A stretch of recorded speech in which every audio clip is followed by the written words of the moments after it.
When did slavery end? Was it in 1863 when Abraham Lincoln signed the Emancipation Proclamation? Or was it decades later when slavery started to become a memory rather than the norm? Or did it never end, but rather just change forms? Did you know that there is an estimated between 27 and 45 million people still enslaved today? Human trafficking is more real and prevalent than it has ever been. There are more slaves today than at any other point in history. Slavery still exists in 167 countries all over the world and is the second largest global organized crime, generating $150.2 billion per year. This is not an issue that is far from home. In 2013, the National Human Trafficking Hotline received reports of human trafficking in all 50 states, and there is an estimated 60,100 people enslaved in the U.S. today. There are three major types of slavery today: bonded labor, forced labor, and human trafficking. In the brick kilns, all bonded labor begins with a cash advance. The kiln owner presents the laborer with a contract that compels him to work for however long it takes to clear the debt.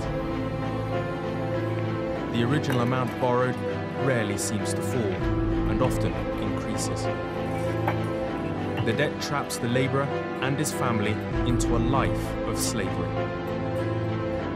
There could be as many as 1 million people in bonded labor in Pakistan, including young children. And up to 90% of those who work in the brick kilns in the Punjab are working to pay off debts to their employers. Forced labor is any type of work or service where people are coerced.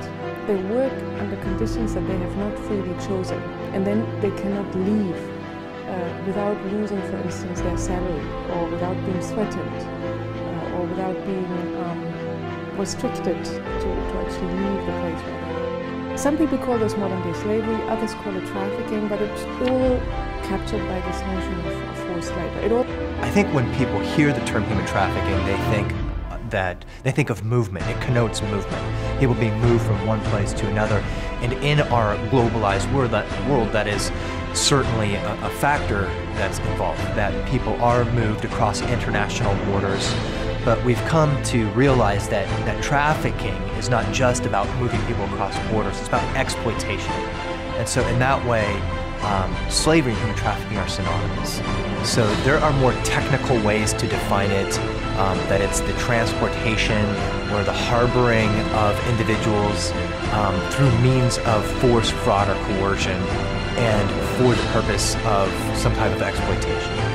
But the simplest way to define human trafficking, when we ask the question, what is human trafficking? In essence, what is human trafficking?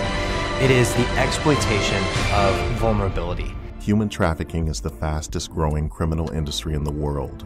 Since the year 2000, the number of trafficking victims has risen while the costs associated with trafficking have declined. Right now, there are an estimated 36 million people trapped in modern slavery in one way or another, and every 30 seconds, a new human being becomes a victim of modern slavery.